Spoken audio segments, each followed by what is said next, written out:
हम सभी ने अपनी जिंदगी में किसी न किसी करीबी को जरूर खोया है। उनके जाने के बाद भी हम उन्हें भुला नहीं पाते और उनसे बात करने की इच्छा रखते हैं। और अगर सच में उनसे बात करना हमारे लिए संभव हो तो कैसा होगा। जापान के एक शहर में एक ऐसा टेलीफोन बूथ है जिसे अनकनेक्टेड टेलीफोन कहा जाता है। ये मान्यता है कि इस बूथ के जरिए लोग अपनी दिवंगत प्रियजनों से बात कर सकते हैं। जापान के इतिहास में सबसे बड़ी तबाही 2011 की सुनामी थी। इसने हजारों जिंदगियां ले ली। इस तबाही में अपना पूरा परिवार खो चुकी 17 साल की हाई स्कूल छात्र हारू भी कुछ सवालों के जवाब ढूंढने के लिए निकल पड़ी है। क्या वो अपने परिवार से बात कभी कर पाएगी? तो कहानी की शुरुआत होती है जापान के एक छोटे से घर से, जहां 17 साल की हारू अपनी आंटी हिरोको के साथ रहती है। रोजाना की तरह उसकी आंटी ने आज भी उसके स्कूल जाने के लिए नाश्ता तैयार किया था। आंटी ने उससे कहा, अगले हफ्ते लंबी छुट्टियां पड़ रही है तुम्हारी, मैं सोच रही हूँ क्यों ना ओत्सुची चली जाऊँ, क्या तुम मेरे साथ चलोगी?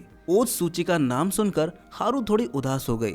ऐसा लगा कि इस जगह से उसका कोई गहरा नाता हो। आंटी ने कहा, वो शहर फिर से बन चुका है और इस बात को 8 साल हो चुके हैं, हमें वहां जरूर जाना चाहिए। लेकिन हारू इसके लिए तैयार नहीं थी। वो असमंजस में थी और स्कूल जाने के लिए निकल पड़ी। जाते जाते आंटी ने उसे इसके बारे में सोचने के लिए कहा। स्कूल जाते वक्त हारू पूरे रास्ते इसी बारे में सोचती रही। घर वापस आकर भी वो चिंता में थी, जैसे वो कुछ कहना चाहती हो, लेकिन आंटी कहीं नजर नहीं आ रही थी। तभी उसे दूसरे कमरे में आंटी जमीन पर पड़ी हुई मिली। हारू फौरन उन्हें अस्पताल लेकर गई। आंटी की हालत काफी नाजुक थी। आंटी को इस हालत में देखकर हारू बहुत दुखी थी। पहले वो अपने माँ बाबा और भाई को खो चुकी थी और अब आंटी भी।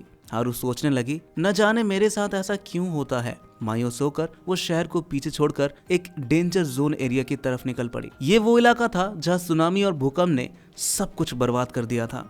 वहाँ की तबाही देखकर हारू का मन विचलित हो गया।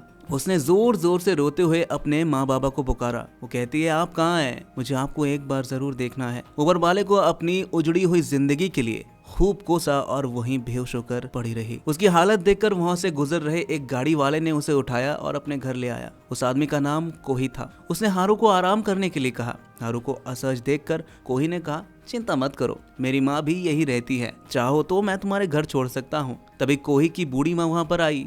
उनकी याददाश्त थोड़ी कमजोर थी और उन्होंने हारू को अपनी बेटी समझ लिया। रोते हुए उसका हाथ पकड़कर कहने लगी, बेटी मुझे माफ कर देना। कोही ने बताया, मेरी माँ ने 10 साल पहले मेरी छोटी बहन को खो दिया था। इसके बाद से वो ऐसी हो गई। मेरी पत्नी भी बच्चों के साथ मुझे छोड़कर चली गई। शायद इसमें भी मेरी ही गलती रही होगी। कोही ने आगे कहा, ये जगह कभी शांत हुआ करती थी, लेकिन भारी बारिश और लैंडस्लाइड ने सब कुछ बर्बाद कर दिया। कुछ ही लोग बचे हैं, जिनमें से हम भी शामिल हैं।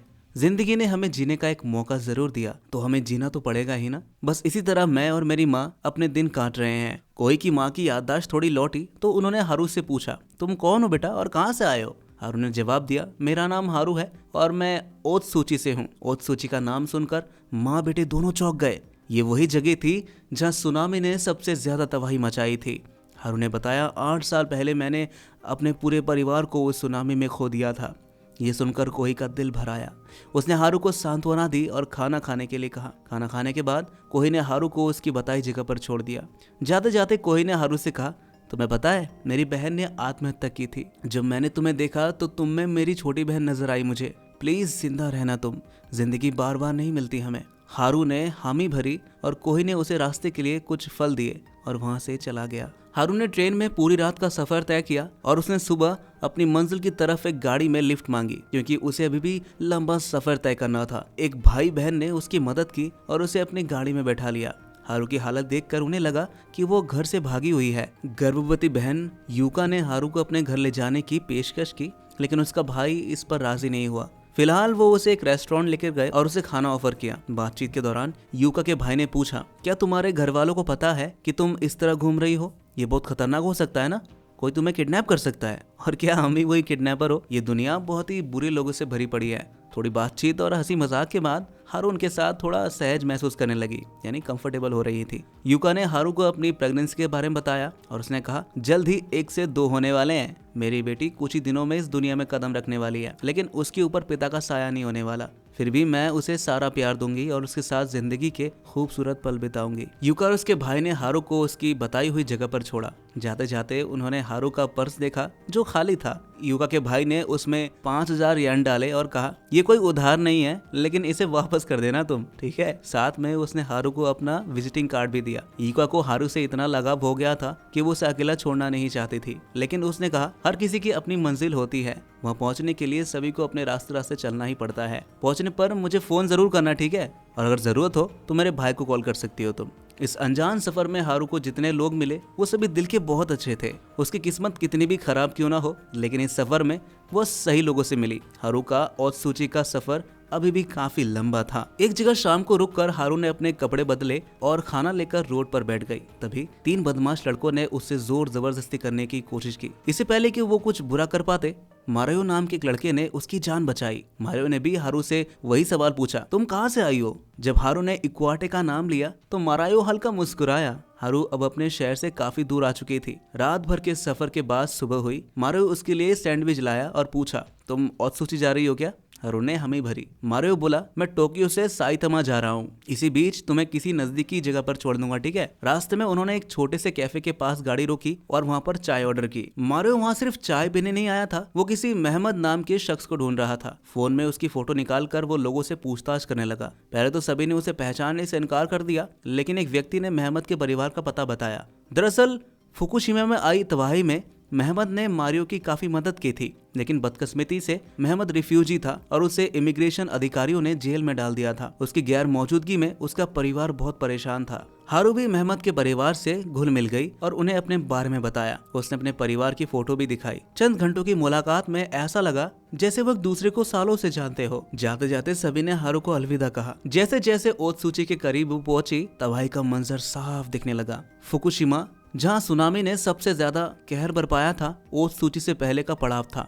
मारियो वहीं का रहने वाला था। चारों तरफ सन्नाटा था, घर कम और कब्रिस्तान ज्यादा लग रहे थे। मारियो ने अपनी गाड़ी एक घर के पास रोकी। हारू ने पूछा, ये किसका घर है? मारियो बोला, ये मेरा है। दोनों घर के भीतर गए। घर की हालत काफी खराब थी, जैसे कोई सब कुछ छोड़कर जल्दी जल्दी गया हो। हारू को अपने परिवार की याद आने लगी। उसने कल्पना में अपनी माँ, बाबा और भाई को देखा। वो उनकी यादों में डूब गई और खुश होकर उनसे बात करने लगी, लेकिन ये सब उसकी कल्पना थी। मारियो हारू को अपने एक रिश्तेदार के पास लेकर गया। बातचीत के दौरान बुजुर्ग ने बताया कि मारियो ने अपनी पत्नी और बेटी को खो दिया था। वो पास के पावर प्लांट में काम करता था और इसी वजह से उसकी जान बच गई थी। अब पूरा परिवार जो है वो वीरान हो चुका है।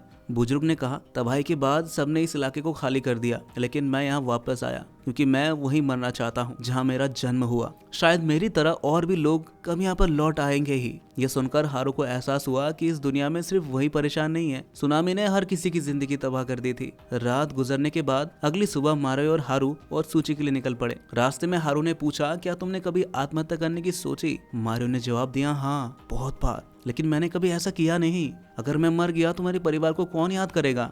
आखिरकार दोनों ओत्सुची पहुंच गए। हारू ने कहा कि वो यहाँ से पैदल चलना चाहती है ताकि अपने शहर को करीब से देख सके।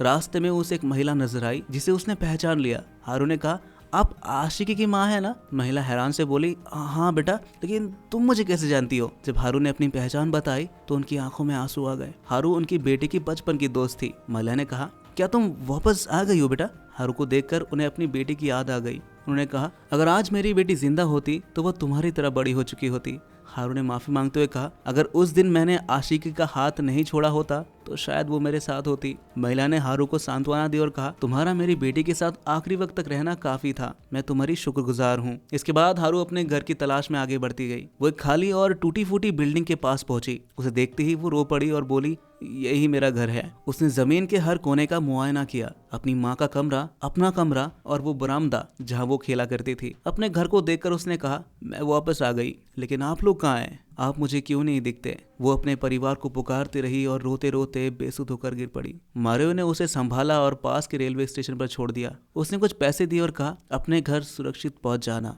हारू ने मारियो से कहा, मेरा नाम हारुका है, इसका मतलब है खुशबूदार वसंत। दोनों ने खुशी खुशी एक दूसरे को अलविदा कह दिया। स्टेशन पर ट्रेन का इंतजार कर रही हारू से एक छोटा लड़का आकर पूछता है, क्या नमिता बीच की ट्रेन यहीं से जाएगी क्या? हारू ने जवाब दिया, नहीं, वो दूसरी तरफ से जाएगी। उसने लड़के से पूछा, तुम कहाँ जा रहे हो? लड़के ने बताया, नमिता बीच पर एक जादुई टेलीफोन बूथ है जहां हम उन लोगों से बात कर सकते हैं जो बस दुनिया में नहीं है। मैं अपने बाबा से बात करने जा रहा हूं जो पिछले साल एक एक्सीडेंट में गुजर गए थे। लड़के की बात सुनकर हारू दंग रह गई। क्या सच में हो सकता है क्या? वो भी उस लड़के के साथ चल दी। नमिता बीच पहुंचने पर उन्होंने एक खूबसूरत पहाड़ी पर बने टेलीफोन बूथ को देखा। लड़का भागकर बूथ के अंदर गया और अपने बाबा को कॉल करने लगा। कई मिनट तक उसने बात की। कौन उसे सुन रहा था ये तो किसी को नहीं पता, लेकिन लड़के के चेहरे की शांति देखकर ऐसा लग रहा था कि वाकई में उसने अपने पापा से बात की। अब हारू की बारी थी। उसने फोन उठाकर कहा, माँ बाबा आप कैसे हैं? मेरा छोटा भाई भी आपके साथ होगा ना? क्या आपको पता है मैं हाई स्कूल में पहुंच गई हूँ, मुझे आप सभी की बहुत याद आती है। हारू ने अपने परिवार से कहा,